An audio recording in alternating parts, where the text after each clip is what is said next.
دەنجی یەکێتی نابینانی کوردستان دەستەی باڵا هەولێر. ناوی نامیلکە چۆن هیمەت بەرز دەکەی. نووسینی عومەر عەبدولکافی. وەرگێڕانی عەبدولجەلیل. پێداچوونەوەی مامۆستا مەلا فەتحی زراری. کاری کۆمپیوتەر زیلان. بەرگ عەکاف ئەحمەد زراری. چاپ یەکەم هەولێر ساڵی 2007. تیراژ 1000 دانە. کۆی لاپەڕە 44 لاپەڕە.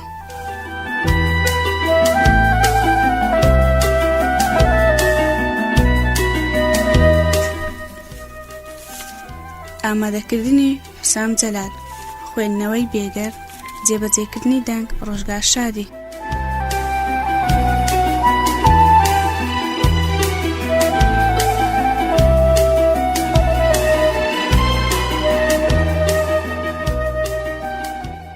بسم الله الرحمن الرحیم. سوپاس و ستایش بۆ ئەو خوای کە قورئانی بۆ سەر بەندەکەی خۆی دابەزاند و هیچ ناڕێچەشی تێ نەکردووە. پاچی بێگەردی هەر بۆ ئەوە کە سوورە لەسەر فەڕزکردنی پەیامەکەی. وَلْتَكُنْ مِنْكُمْ أُمَّةٌ يَدْعُونَ إِلَى الْخَيْرِ وَيَأْمُرُونَ بِالْمَعْرُوفِ وَيَنْهَوْنَ عَنِ الْمُنْكَرِ وَأُولَئِكَ هُمُ الْمُفْلِحُونَ. واتە پێویستە لە ئێوە ئومەتێک پێک بێت یا با هەمووتان ئومەتێک بن کە بانخوازی بکەن بۆ چاکە و فەرمان، بکەن بە هەموو کارێکی باو دروست و قەدەغەی هەموو نادروستیەکان بکەن. ئەوانە سەرفرازن. شایەتی دەدەم کە ئەڵڵا تاکە و هیچ هاوڵی نییە و شایەتی داناوە و تەواوی کردو و ڕاستە ڕێداناوە. وَيَأْبَى اللَّهُ إِلَّا أَن يُتِمَّ نُورَهُ وَلَوْ كَرِهَ الْكَافِرُونَ. واتە خوا ناهێڵێت ئاواتیان بێتە دی، هیچی تری ناوێت جگە لەوە نەبێت ئاین و نووری خۆی سەر بخات و تەواوی بکات و دیاری بخات هەرچەندە کافر و گاورەکان پێی سەخلەت و دڵتەنگ دەبن. وشایەتی دەدەم کە سەروەر و خۆشەویستمان محەممەد درود و خوای لەسەر بێت نێدراوی خوایە، پەیامەکەی گەیاندووە و ڕاستپاردەکەی گەیاندۆتە جێ و ئامۆژگاری خەڵکی کردووە تەم و مژی لاداوە هەتا ڕۆژی کۆسی دوای تێکۆشایە بۆ خوا بەڕاستی. خوایە گیان تۆ درود و سەڵاواتی لەسەر بدە و لەگەڵ کەس و کار و یاوەران و هاوسەرەکان و شوێنکەوتوەکانی کە بڕوایان پێهێناوە، بڕوایان بەستەم نەپۆشیۆ و بەڕاستی ئەوان دڵنەوای و ڕێگای هیدایەتیان هەبوو. ئیدی لە سەرەتاوە هەروەکو زانراوە کە ئیمان زیاد و کەم دەکات. ڕەنگە مرۆڤ هەیە سوورە لەسەر چوونە کۆڕی فێربوونی زانست و قورئان خوێندن و خێر و چاکەکردن، یانیش هەندێک جار تەمەڵی دەکات تا ڕادەیەک کە وای لێدێ گیانی هیمەت و گشادی سینەی نامێنێ، قسەش لەگەڵ خەڵکیدا ناکات و ناتوانێت لە ئاوێنش تەمەشای خۆی بکات کە وایە ئیمان زیاد و کەم دەکات. هەندێک جار بە قورئان خوێندن گریانمان دێت، هەندێک جاریش دڵ ئەوەندە ڕق دەبێت بە درێژایی ساڵێک چاوفرمێسک نابارێنێ. ئەوەش بەڵگەیە لەسەر ئەوەی کەوا ڕەنگە مرۆڤ لە خوا پەرستی نزیک بێتەوە یان دوور بکەوێتەوە. دەجا ئەو ئامێرەی بە تەزوی کارەبا کار دەکات بێزگە لەو بە هیچ کار ناکات، یان ئامێرێک بە ئاو یان شتی دیکە کار بکات بەچی دی کار ناکات. بەو شێوەش دڵ بێزگە لە گوێڕایەڵی خوا بە هیچ ناکەوێتە گەڕ. هەروەها دڵ لە جەستەی مرۆڤ وەکو پاشایەکە و ئەندامەکانیش بە فەرمانی کار دەکەن. پاش ئەوەش ئەم پرسیارە دەکەین: بۆچی هیمەت لای موسڵمانان دابەزیوە؟ بابەتی یەکەم. لێرەدا کۆمەڵێک هۆکار هەن بۆ هیمەت و داڕوخان. یەکەم هۆ ئەوەیە کەوا ئێمە ئاماژە بۆ عیبی خەڵکی دەکەین و کەم و کوڕی خۆمان لەبیر دەکەین. ئەمە گرفتێکە، یانی هەر کاتێک لەگەڵ یەکێک دانیشتین دەڵێن فلانە کەس تاوانبارە، بەڵام خۆی بە تاوانکار نازانێ. تا بەڕادەیەک ئاماژە دەکەین هەمیشە دەڵێن ببوورە مامۆستا تۆ لەسەر هەڵەی و بە پەنجەی دۆشامژە ئاماژەی بۆ دەکەی و سێ پەنجەکەی دیکە لەبیر نییە کە بەڕووی خۆتەوە. واتە من چەندان زار بەقەت بەرامبەرەکەم عیبدارم و چاو لە عیبەکانم دەپۆشم، بە کەم و کوڕی خەڵکیەوە خەریک دەبم و عیب لە خەڵکی دەگرم، مو لە چاوی خەڵکی دەبینم و کارێتە لە چاوی خۆم نابینم. لەوەش خراپتر، من عیبی خەڵکی دەخەمە ژێر میکرۆسکۆپەوە و عیبی خۆم لە ژێر بچووکەرەوە دادەنێم بۆ ئەوەی بچووک دیار بێ. جا عیبی خەڵکی دەبینم و هی خۆشم نابینم. بەڕاستی موسڵمانە ڕاستەقینە ئەوەیە کەوا لە عیبەکانی خۆی دەست پێ بکات و پەندی لێوەربگرێ، چونکە ئەگەر بە عیبەکانی خۆی داچەوە چاکی دەکاتەوە. بەڕاستی زانایانی دڵسۆز لە بانخوازان یەکەم جار لە عیبەکانی خۆیان دەستیان پێ کردو و ڕاستیان کردوتەوە، ژیانیان ڕابواردووە و هەتا ئێستا شەر خەریکی خۆیان و چاری عیبەکانیان دەکەن. جا ژیانی مرۆڤ دەگوزێرە و هێشتا کەم و کوڕی هەیە، چونکە هەموو ئادەمی زارێک لەسەر هەڵەیە و کەم و کوڕی هەیە. بگرە زۆریش کەوایە کەسمان کاتی نییە سەرنج بداتە عیبی غێری خۆی لەبەر عیبی خۆی. کارەساتمان ئەوەیە ئێمە بایەق بە عیبی خەڵکی دەدەین و عیبی خۆمان لەبیر دەکەین. ئەمەش نەهامەتێکی گەورە دەنێنەوە. کاتێک من تەمەشای عیبی خەڵکی دەکەم خۆم دوودبەرز دەبم بەهۆی خۆم هیچ عیبم نییە. وا دەزانم من ئەبوو بەکرم و فلان و فلانیش ئەبوو جەهلن، یان کابرا وا دەزانێ عوسمانە و ژنەکەشی جەمیلەی خێزانی ئەبوو لەهەبە، یان ئافرەتێک وا دەزانی خۆی ئەوەندە بێکەم و کورتیا وا دەزانی نووسەیبێ کچی کەعبە ڕەزای خۆیان لەسەر بێت و مێردەکەشی ئوبەی کوڕی ئیبن سەلولە کە گەورەی دووڕوەکان بوو. بۆچی چۆن تەنیا بە چای ورق تەمەشا بکەین و خەڵکی هەڵبسەنجێنین؟ چایەک شانازی بەخۆوە بکات عیبی خۆی نابینێ، بەڵام چایەک بترسێ عیبەکانی خۆی لەبەر چاو و هەندێک نمونە لە ناخی کۆمەلگاکەماندا دێنمەوە.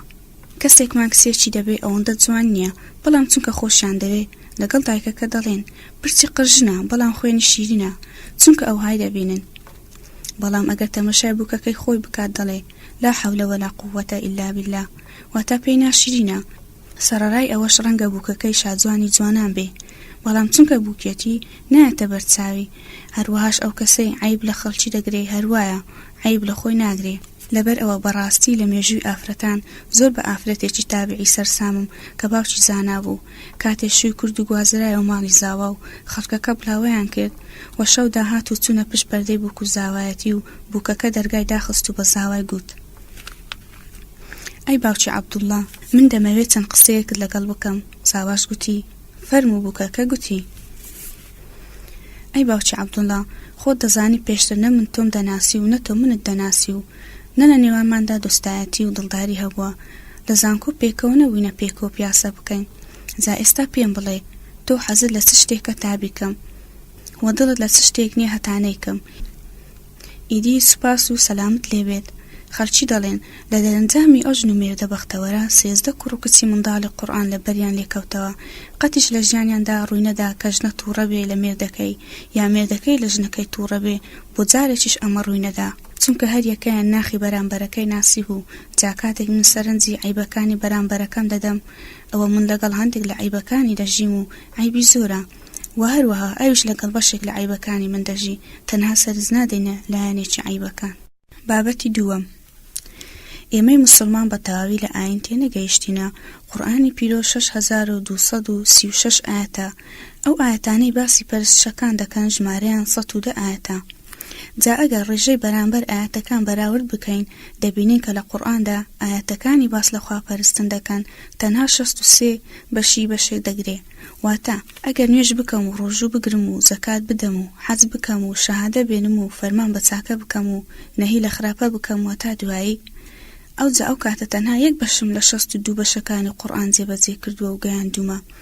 بەڵام 61 بەشی ماوە کە باسی هەڵسوکەوت و معاملات دەکات، کەواتە دین هەڵسوکەوت و مامەڵەکردنە.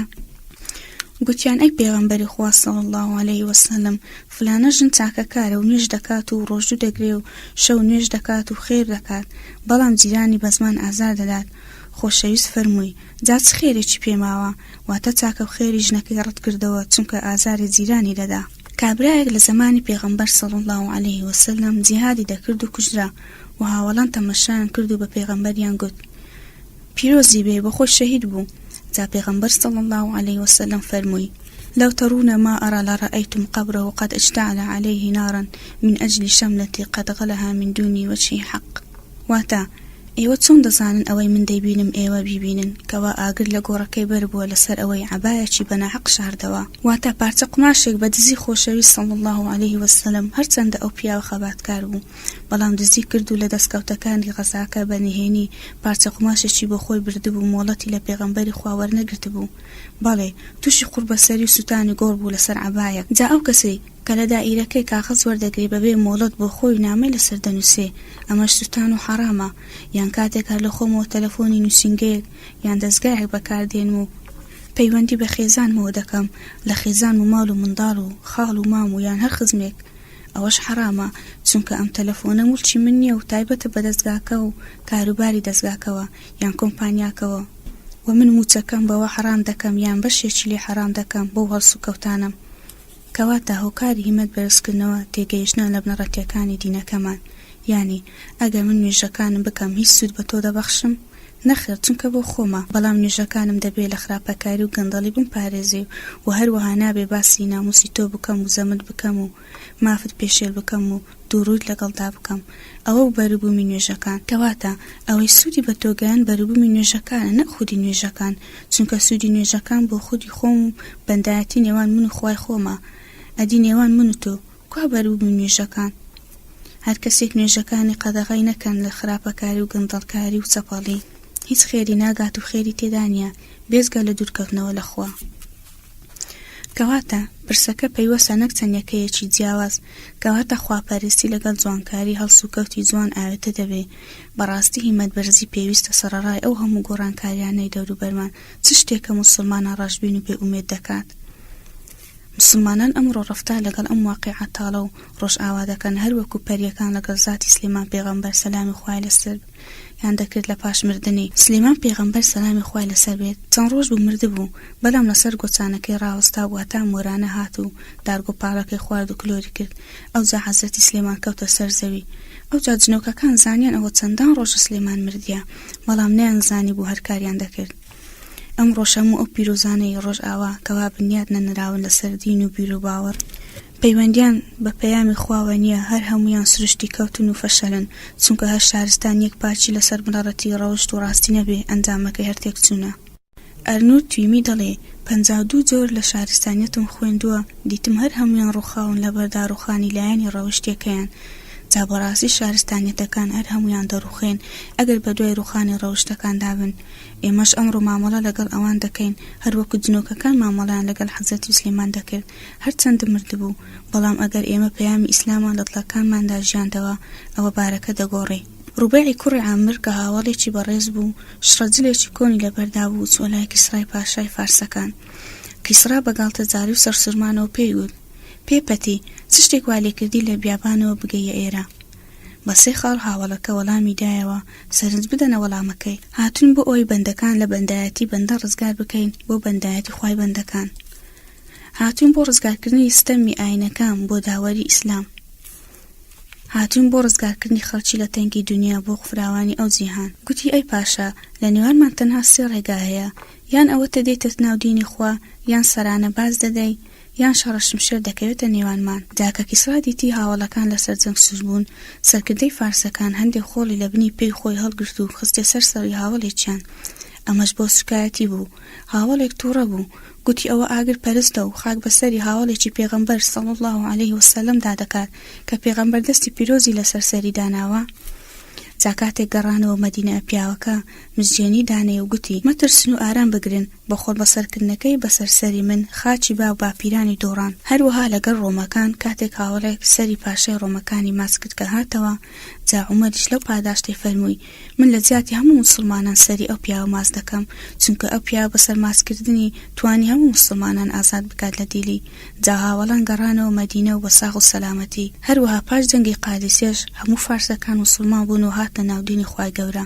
هیمەتبەرزی و هیمەتبەرزی 5 کار و کردەوەی پێویستە. کاری یەکەم نیەت تازەکردنەوە، بەڵام هەردەم ئێمە لە بیری دەکەین هەموو بەیانێک جل و بەرگ لەبەر دەکەین و دەچینە سەر ئیش. ئایا کەس لە خۆی پرسێ بۆچی دەچمە ئیش؟ بۆچی دەبێ هەر کار بکەم؟ چونکە ئەگەر ئیش نەکەم ناشخۆم. ئەمەش خاڵێکی گچکەیە، چونکە ڕزقم سۆگەرە بە کاسبیکردن. ئەوەی کار نەکات ناخوات، دەستی ماندوو لە سەرزی تێرە. چونکە ئیسلام حەز ناکات ئینسان بێکار دابنیشێ و لە سەرزی خەڵکی بژی. هەروەها خوا داوا دەکات کە بەرهەمدار بم و بەرهەم هێن بم. هەروەها پێویستە کار بکەم بۆ ئەوەی خێزانەکەم پێبژێنم و خێر و چاکەی پێ بکەم. هەروەها پێویستە ژیان پەرە پێ بدەم و ژیان ئاوادان بکەمەوە. دیسان بەڕاستی زۆر پاشکەوتنی مسلمانان لەوەدایە کەوا لە شوێنە گرنگەکان کار ناکەن، هەروەکو کۆمپانیا نەوتیەکان و شوێنە هەستیارەکان کە پێویستە لەو شوێنە گرنگانەش کار بکەن بۆ ئەوەی خزمەت بکەین و شارەزابین. برای مسلمان، ئەگەر هەموو ڕۆژێنیەتەکەم تازە کردەوە و کە دەردەچم ئەوە سەراسەر کارەکەم بە چاکە و خێر بۆ دەنووسرێ، جا ئەگەر لەسەر کارەکەشن بم ئەوە وەکو ئەوەیە کە لە مزگەوت بم و نوێژ بکەم. ئەوەی دەڵێ ئەوە بۆ دنیا، ئەمەش بۆ دوا ڕۆژ و قیامەتە، ئەوە هەڵەیە، چونکە دنیا و دوایی پێکەوە ئاوێتن. ئەمەش خاڵی دووەما بۆ هیمەت بەرزکردنەوە، چونکە لە ئیسلامدا کاری دنیای و کاری قیامەت نییە. جا خواردن ڕێگەی پێدراوە بۆ ئەوەی بژی، بەڵام دەتوانی بەخێر بژێڕی. گەمەکردن یا ڕابواردن بە حەڵال دەتوانی بۆ قیامەت چاکەی پێ بجێڕی. نووستنیش هەروە، ئەویش بەنیەت لێهێنان. پیاو لەگەڵ خێزانەکەی لەسەر سفرەیەکدا دەنیشن و خواردن دەخۆن، ڕاستە لە بربرسێتی دەیخۆن، پاداشتی بۆ نییە، بەڵام ئەگەر بڵێ خۆیان دەخۆم بۆ ئەوەی وزە بگرم تا خواپەرستی پێکەم و نیعمەتی خوا لە خۆم دیار بکەم، سوپاس و ستایشی خوا بکەم لەسەر ئەوەی کە دەرخوارد و هەرسی پێکردم، ئەو کاتە لە بەخشندەی خوا خواردنەکەم بۆ دەبێتە خواپەرستی و عیبادەت. کاتێک کوڕیان کچێک هاوسەرگیری دەکات لە خۆی دەپرسێ بۆچی هاوسەرگیری بکەم؟ چونکە فەرمانی خوایە، ڕەبەنی و زوگرتیانی لە ئیسلامدا نییە، هاوسەرگیری پیشەی پێغەمبەرانە. پێغەمبەر صلی الله عليه وسلم دەفەرموێ من رغب عن سنتي فليس مني، واتە هەر کەس واز لە سنەتی من بهێنێ ئەوە لە من نییە. هەروەها بۆ ئەوەی خێزانێکی مسلمان پێک بهێنم، بۆ ئەوەی منداڵانی چاکلی پەروەردە بکەین و خزمەت بە پەیامی خوا بکەن، بەڵێ بەو نیازمە بەستە زەواجەکە دەبێتە عیبادەت. یان کاتێک پیاو لەگەڵ خێزانەکەی دەچێتە سەیرانێک بەنیەتی ڕامان لە سروشتی جوانی کردگار، ئەوەش بۆی بە عیبادەت دەنووسرێت. چۆن؟ چونکە دەمەوێت خۆشێک بخەمە ناو خێزانەکەم و کەمێک لەو دەشت و دەرە ڕازاوەیە پشتێک بدەین و هەناسەیەکی چاکەڵ مژین. چونکە کەسێک شاری خۆشی بخاتە ناو ماڵێک، خوش خۆشی و بەختەوەری دەخاتە دڵی ئەو کەسە و هەم لە دنیا و لە دوایی، کەواتە سەیرانەکەش بوو بە عیبادەت. بۆیە هەموو شەوێک بانگدەرێک لەژێر عەرشی خوا لە سەرەتای شەوەوە بانگ دەکات، ئەرێ بەندەکان هەڵناسنەوە، جا کۆمەڵێک هەڵدەستنەوە، ئەوجا لە نیوەی شەو بانگ دەکات، ئەرێ گوێ ڕایەڵەکان هەڵناسنەوە، ئەوجا کۆمەڵێک هەڵدەستنەوە، لە سەیەکی کۆتایی دیسان بانگ دەکاتەوە، ئەرێ تۆ بەکاران هەڵناسنەوە، ئەوجا کۆمەڵێک هەڵدەستنەوە، جاکە ڕۆژ هەڵات ئەوجا بێ ئاگاکان هەڵدەستن. ئەوەش گرفتێکی گرانە لەبەر ئەوەی بەیانە وەکو مردوو لە گۆڕەکان هەڵدەستن. ئەی ئەگەر ڕۆژهەڵات چۆنە؟ بانگی چی دەکات؟ شەیتان بانگی سەربازەکانی دەکات. ئەوەش لە دەرەوەی بازنەیە. بۆچی؟ چونکە ڕزق و ڕۆزی لە کاتی بەیانیدا دابەش دەکرێت، لەبەر ئەوەی کە دەچم بۆ نوێژ و دەگەڕێمەوە لەو کاتەدا ڕزق دابەش دەکرێت. هەر ئەمەش بۆ هیمەت بەرزکردنەوە باشە. ڕزق خۆ هەر بەتەنیا پارە نییە، پارە لە کۆتایی بابەتی ڕزقدایە. چەند نمونەیەکتان بۆ باز دەکەم، ئەگەر بەخشینی خوا بۆ هەر یەکەمان بە گوێرەی پاڕانەوە بێن، من کەی دەپاڕێمەوە؟ بەداخەوە مسلمانان تەنها کاتی تنگانە دەپاڕێنەوە، لەو کاتەی کوڕەکەی نەخۆش دەکەوێت یان ژن لە مێردەکەی بێزار دەبێت، ئەوەش تاقیکردنەوەی خوایە. بۆ نمونە کابرا نەخۆشە کەواتە براکەم تووشی گرفت بووە، بۆیە ئێمە تەنها لە کاتی تنگانە دەپاڕێنەوە، لە کاتەکانی شوێنەیش هیچ. جا ئەگەر خوا تەنها بەقەت پاڕانەوەی من پێم ببەخشێ؟ پرسیار چێ لە ئێمە کە بۆ ئێرە هات لە خوا پاڕایەوە گوتی خوایە لەسەر کورسێکدان بنیشێنە کە گوێم لە کۆڕەکە بێت، وە قسەکانی مامۆستام تێبگەێنە، هۆشم وا لێ بکەی بیری لێ بکەمەوە، جێبەجێیان بکەم و هەندێکیان لەبەر بکەم. چێ ئەو نزایانەی کردیە؟ کەس. بەڵام هەمووی جێبەجێ بوو بەبێ پاڕانەوە. کەی دەپاڕێمەوە؟ لەو کاتە دەپاڕێمەوە کە تووشی نەخۆشی ببم یان پشتم بێشێ، ئەوجا دەپاڕێمەوە. خوایە دانیشتەکەم لەم کۆڕە ئاسان بکە، چونکە پشتم دێشێ و شەکەتم. بیر بکەوە لەو کاتەی لەسەر خواردندا دەنیشی، ئایا دەپاڕێەوە بڵێ خوایە دەستم وا لێ بکە بگاتە نانەکە و بتوانم لێ بکەمەوە و بیکەمە پار و بیگەێنە ناو دەمم و نەک بچێتە ناو چاوم یان گوێم، وە ددانەکانم وا لێ بکە بیجون و بیهاڕن و پاشان وا لێ بکە پاروەکە، وا لێ بکە لە گەر و سورێن چک شۆڕ بێتەوە. خوایە نەسێتە بۆڕی هەوانەوەکو بخنچێم. خوابی بەگەدە ترشۆلۆکەکانی بەسەر داکە و وا لێ بکە جەستەی سوودی لێ ببینێ، پاشان پاشەڕۆکەی لێم دوورخەوە و ئازارم مەدا. تخوا پرسیارتان لێ دەکەم ئەم هەموو داواکاریم کە ناپاڕێمەوە بۆی ئایا بێ پاڕانەوە بۆمان دەکرێت یان نا؟ بێگومان کەواتە خوای گەورە هەمووی پێبەخشین بەبێ نزای من، کەوایە خوای پەروەردیگار پێمان دەبەخشێ ئەگەر بپاڕێنەوە یان نا. خوا ئیسلامی پێبەخشین. چێ لە ئێمە لەزگیراکی پاراوە بڵێ خوایە بمکە موسڵمان، خوایە بمکە یەکتاپەرست؟ ئایا ئەوە گوتراوە؟ نەخێر. سەرەڕای ئەوەش بە مسلمانی لەدایک بووی. ئیمامی شافعی ڕەزای خوای لەسەر بێت دەڵێ پەروەردیگارە ئیسلامت پێبەخشیم و من داوام لێ نەکردی، خوایە بەهەشتم پێ ببەخشە داوت لێ دەکەم. جاهیمەت بەرزی یەکەم جارنێت تازەکردنەوەیە. دووەم من پرسیارم لەسەر نوێژ و زەکات و ڕۆژوو لێ ناکرێت لە ڕۆژە قیامەت، وە لە چیم بۆ ئیسلام کردووە؟ پێویستە هەموو شەوێک لە کۆتایی شەو لە خۆم بپرسم بۆ ئیسلام چیم کردووە؟ دەڵێم نوێژم کردووە. نەخێر، ئەوە هەر بۆ خۆتە. دەڵێم حەجم کردووە. نەخێر، ئەوە شەر بۆ خۆتە. بەڵام کاتێک کردەوەیەکی چاکە دەکەم بۆ خزمەتی کۆمەڵگا، ئەمە خزمەتی ڕاستەقینەی مرۆڤ بۆ ئیسلامەتی. بەبیرم دێ گوندێکی نزیک ڕیاضی سعودیا کابرایەکی بانگدەری نابینای مزگەوت هەبوو، بە کابرایەکی تەنیش خۆی گوت ئەو ڕۆژنامەیە چیە لەلات؟ گوتی ڕۆژنامە؟ گوتی هەندێک هەواڵم بۆ بخوێنەوە بەڵام باسی سیاست نەبێ و پێم خۆش نییە. گوتی بورجی سەعاتی بینگ بن، شەقی بردووە و ئەندازیاران کۆبوونەوەیان بەستا. بڕیاریان لەسەر لەو کاتەدا برای نابینا دەستی بەگریان کرد. کابرا لێی پرسی بۆچی دەگری؟ وەڵامی داوە هەموو ئاواتم ئەوە بوو ڕۆژێک بێت لەسەری بانگ بدەم. خوای گەورە هیمەتی چەند بەرزە، دەیەوێ ئیسلام بگاتە ئەو وڵاتە و ئەویش لەسەر ئەو تاوەرە بانگ بدات بڵێ ئەڵڵاهو ئەکبەر. ئەوەیە هیمەت بەرزی، ئەوەیە مرۆڤی هیمەت بەرز. یان ئەوەتە هیندی دایکی مەعاویە ڕەزای خوای لێبێ لەو کاتەی مەعاویە تەمەنی 6 ساڵان بوو. وەلیدی کوڕی مغیرە کە خەڵک ناز بوو گوتی ئەو کوڕە دەبێتە گەورەی هۆزەکەی کە گەورە بوو. یەکسەر هین وەڵامی داوە فڕی دەدەم ئەگەر هەموو جیهان نەگرێ، بەڵێ ئەوەیە ورەی بەرزی.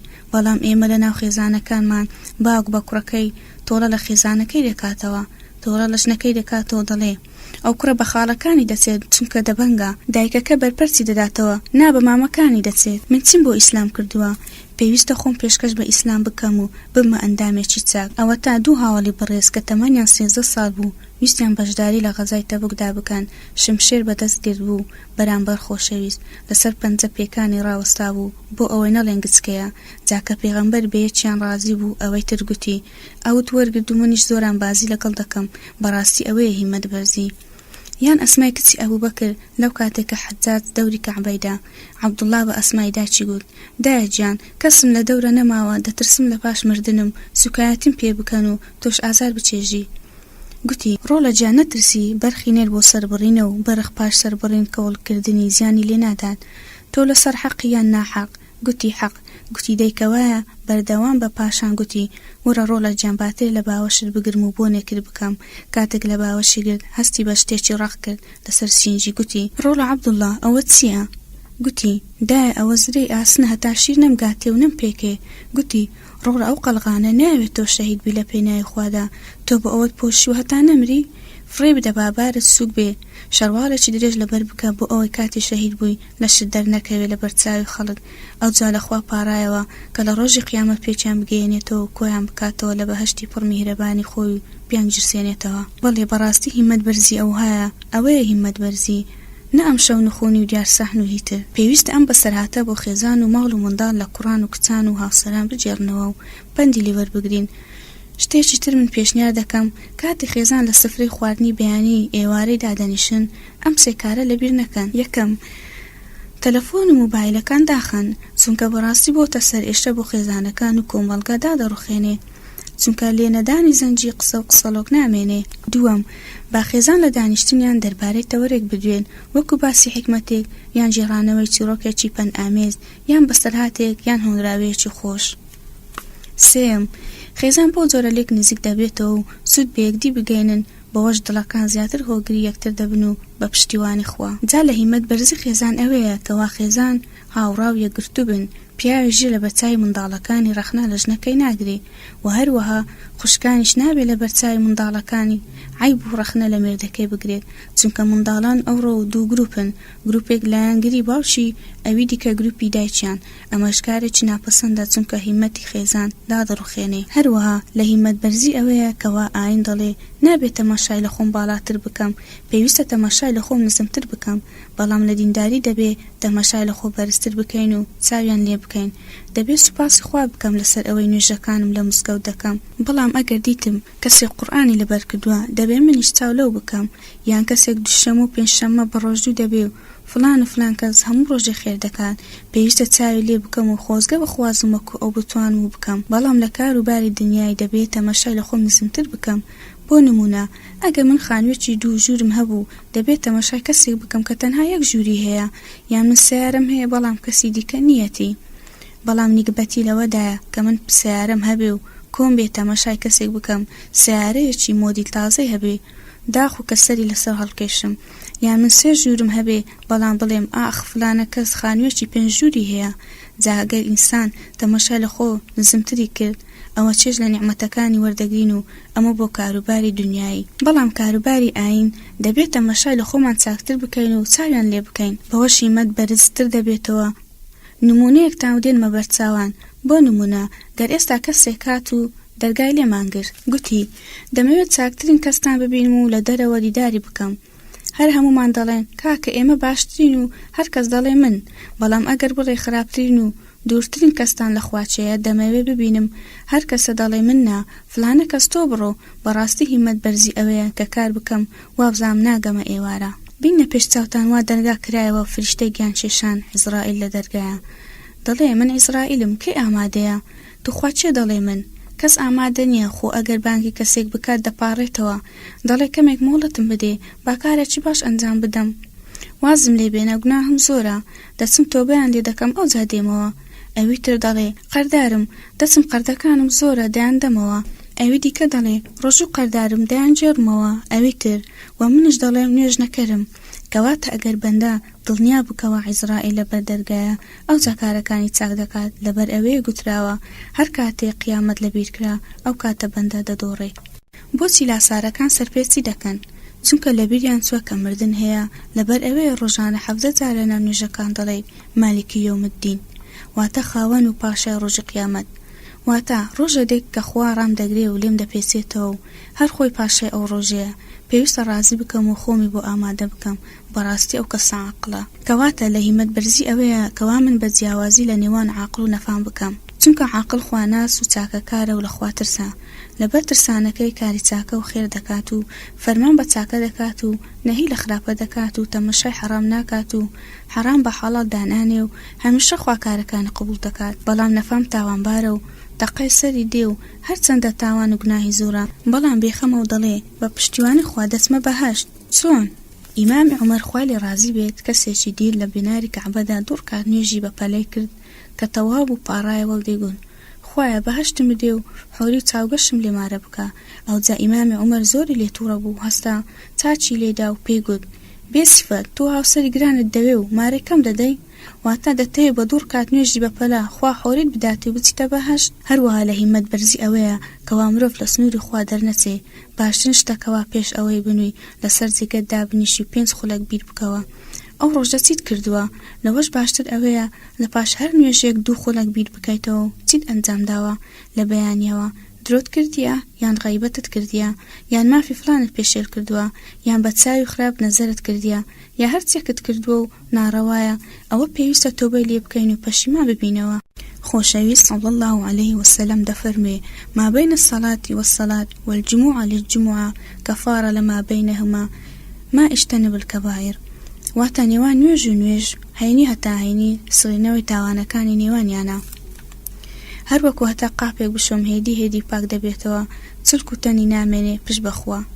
لە هیمەت بەرزی ئەوەیە کەوا من هەمیشە چاودێری خوا لەسەر خۆم دابنێم، واتە هەمیشە چاودێری وجدانی خۆم و ژیانم بکەم، هەمیشە لە بیرم بێ بڵێم ئەگەر ئێستا خۆشەویست صلی الله عليه وسلم چاوی لێمان بایە و ئایا پێی ڕازی دەبوو یان خەمبار دەبوو، ئاهەنگ و بۆ نەگەلێکن کە لایەنەکانیان خێزان دەیان جێڕن و خەڵکیش بە دوایاندا دەجێڕێتەوە و دەپرسن بچین یان نا، بەڵام لە مەولا مەپرسە، هەر خۆت لە خۆت بپرسە. ئەگەر پێغەمبەری خوا درود و خوای لەسەر بێت بما بایە و لەو جۆر ئاهەنگانە داوەت بکرد بایە ئایا دەچوو یان نا؟ وەڵام ئاشکرایە بەنەخێر. برایەکی کارجێر لە تەلەڤیزیۆنێکی تایبەت داوەت کرابوو کە بەرنامەیەک پێشکەش بکات، هاتە لای من و پرسی لەو تەلەڤیزیۆنە چی پێشکەش بکەم؟ بێگومان کەناڵەکەش ئاینی نییە، زۆر بە سادەی پێم گوت وا دانەی خۆشەویست صلی الله عليه وسلم وا لە تەنیشتە و ئەو بەرنامەیەش کە تۆ تێدای وا تەماشا دەکاتن، بێگومان پێغەمبەر درود و خوا لەسەر بێت ڕووی لێ وەردەگێڕێ و ڕەتی دەکاتەوە. جا ئەو کابراش بەرنامەکەی ڕەت کردەوە و پرۆژەکەی جێبەجێ نەکرد، گوتی بەخوا پێشکەشکردنی دەنگ و باسیش ناشێ، چونکە پێشبڕکێی ئافرەتان و سەمای بالەی تێدا نیشان دەدرێت و زۆر شتی دیکەش. بەڕاستی ئیمانداری ڕاستەقینە ئەگەر بیەوێ هیمەتی بەرز بکاتەوە دەبێ زۆر ئیستیغفار بکات، چونکە ئێمە گوناحمان زۆرە. خۆشەویست هەرچەندە لە تاوانیش پارێزرا بوو، بەڵام ڕۆژانە 100 جار ئیستیغفاری دەکرد و فەرموویەتی لەسەر دڵم قورسێک دەبیندرێت جا 100 جار ڕۆژانە ئیستیغفار دەکەم. هەروەها لە هیمەت بەرزی ئەوەیە کەوا ئینسان حرام و حەڵال تێکەڵ نەکات، ئەوەی حەڵالە دەیکەم و ئەوەش حرامە نایکەم، بەم ئاەتە پیرۆزەش هەڵسوکەوت دەکەم فەمەن یەعمەل مثقال ذەڕەة خەیرا یەرا. واتە جا هەر کەسێک بەقەد تۆسقاڵێک چاکە بکات نیشانی دەدرێتەوە و دێتە پێشی لە ڕۆژی قیامەتدا. ئەمەش بەڕاستی قۆناغی خواناسیە، واز لە هەر شتێک بێنە گەگومانی لێ بکەی بۆ ئەو شتێک کە گومانی تێدانە. بۆ نمونە شەیتان بۆت دێت و دەڵێت دەستنوێژەکە شکاوە، جا تۆش دەڵێ نانا دەستنوێژم نەشکایە، دیسان دەڵێ تۆ دەستنوێژ شکایە، دیسان دەڵێ نانا دەستنوێژم هەیە. براژیان ئەوە کارێکی گرنگە خۆت لە گومان دڵنیا بکە، بڕۆ دەستنوێژێکی محەممەدی بشو. لەبارەی هیمەت بەرزی دەمێ بپرسم ئەو پەڕیلانی کەم چێ کە پێویستە لە سرم لە کاروباری ئاین شارەزا ببم؟ ئەگەر چاوم بێشی خۆ ناسمە لای وەستا، بەڵکو دەچمە لای نوشداری چاوان و ئەگەر قاسم شکا ناسمە لای ئەندازیار، وەرێ دەچمە کندکتۆری شکان تا بیجێڕێتەوە کە وایە بەندە لەم دنیایەدا شارەزایە گەرچی نەفامیش بێت. هەموو دەزانین هەر شتێک پسپۆڕێکی خۆی هەیە و هەمومان لە مەسەلەی تایبەتمەندیەکان شارەزاین. هەروەها زۆر کاروباری دنیا هەیە هەمومان لێ ئاگادارین، بەڵام لە کاروباری ئاینی چار نییە، دەبێ ئەم سێ کاروبارە بزانین و لیان شارەزابین. یەکەم، ئایا لا ئیلاهە ئیلا الله مانای چییە؟ کەس بە تەواوی نەچۆتە بنج و بناوانی، هەر ئەوە نەبێ خوا ڕەحمی پێکردی بێ. دووەم، بابەتی نوێژ، ئایا ئەرکەکانی چین و سنەتەکانی چین و مەکروهاتەکانی چین؟ بەتاڵ و بۆنەکانی چین؟ بەچی بەتاڵ دەبێ؟ سێیەم، دەستنوێژ، ئایا سنەتەکانی و ڕوکنەکانی و پێشکانەکانی چین و مەکروهاتەکانی چین؟ ئەی ئەگەر لە ناو نوێژدا هەڵام کرد بێ ڕکوع چوومە سوجدا، یان لە جیاتی دوو سوجدە تەنیا یەک سوجدەم برد، ئەوجا سەلامم داوە، ئەی سەجدەی سەهوو چییە و چۆنە؟ چارەم، ئایا چۆن قورئان دەخوێنم؟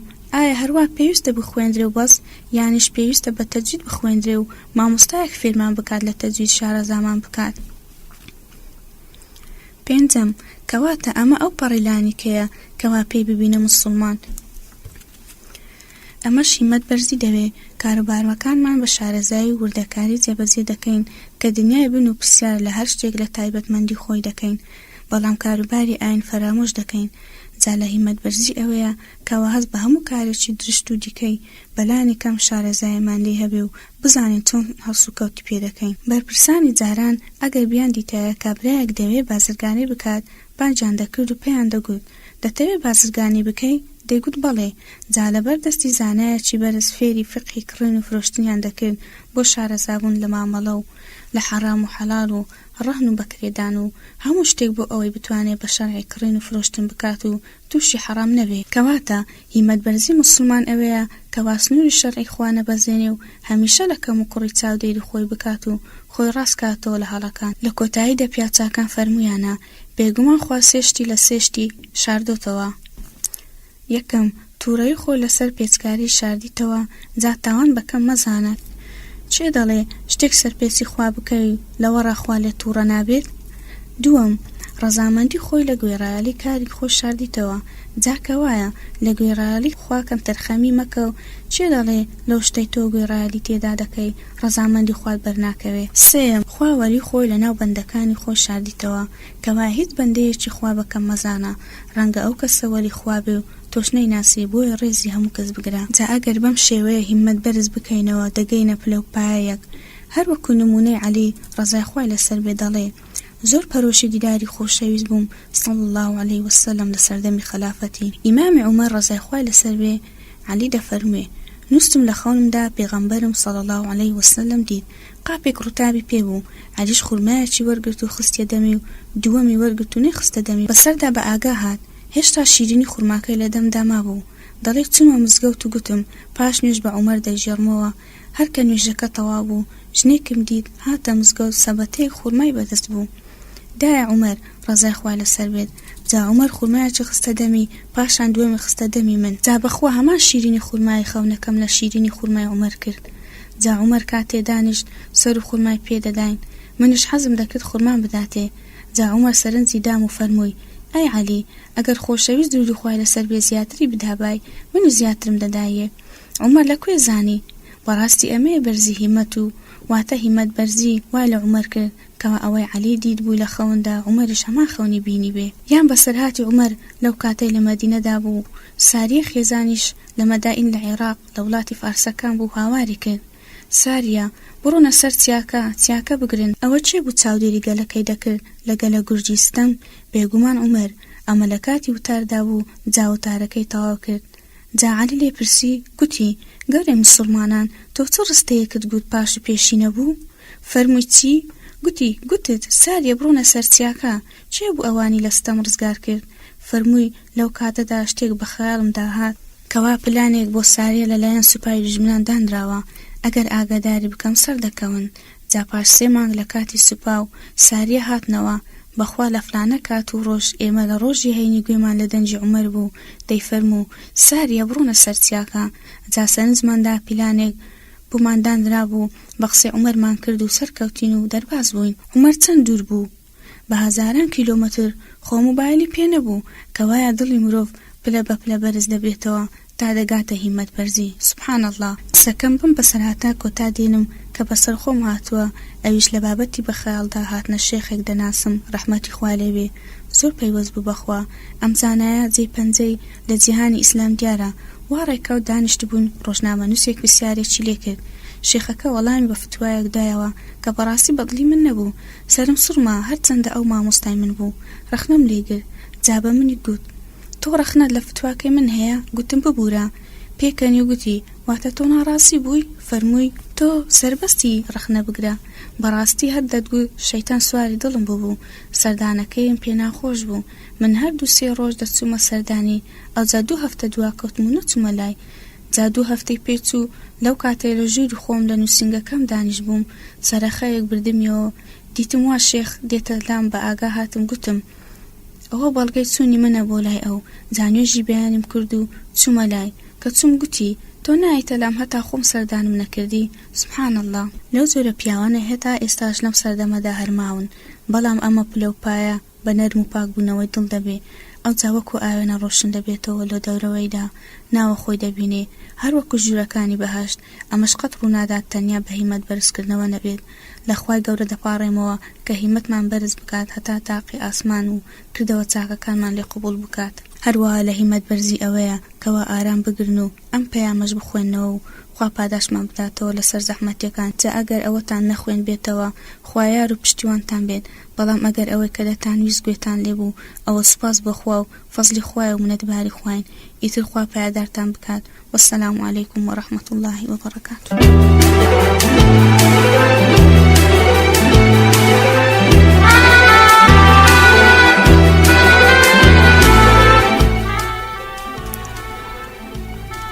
لێرە داهاتینە کۆتایی نامیلکەی چۆن هیمەت بەرز دەکەین کە لە نووسینی عومەر عەبدولکافی بوو بە هیوای سوودوەرگرتن بۆ گشلایەک.